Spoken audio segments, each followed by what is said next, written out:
Hello everyone, welcome back to my channel Debjani's world and welcome back to a brand new blog. Happy Holi সবাইকে। আজকে হোলি, ভাবলাম সন্ধেবেলা একটুখানি বেরিয়ে আসি। আর আমাদের বড়নগর তাঁতিপাড়াতে খুব বড় করে এই দোল উৎসবের সময় কিন্তু গোপাল পুজো হয়ে থাকে।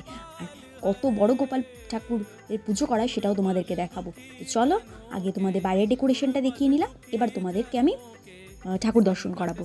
দেখো নিচে নিচে এই যে দেখছো ছোট গোপালটা, এখানেই কিন্তু পুজো করা হয়। আর সামনে ঘট পাতা হয়েছে, আর সামনে কত বড় একটা গোপাল ঠাকুরকে কিন্তু এভাবে সুন্দরভাবে সাজিয়ে বসানো রয়েছে। খুব সুন্দর, মানে অপূর্ব সুন্দর একটা গোপাল পুজো এখানে হয়। 3-4 বছর ধরে তো আমি দেখছি, আরও আগে থেকেও হয়তো হয়, কিন্তু প্রতি বছরের মতো কিন্তু এই বছরও পুজোটা হয়েছিল।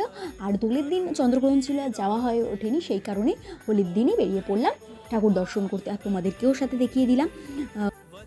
যারা তোমরা বড়নগর এরিয়ায় থাকো তারা অবশ্যই এসছো, আর যারা আসোনি এখনও 2 দিন আছে, তোমরা অবশ্যই দর্শন করে যেও।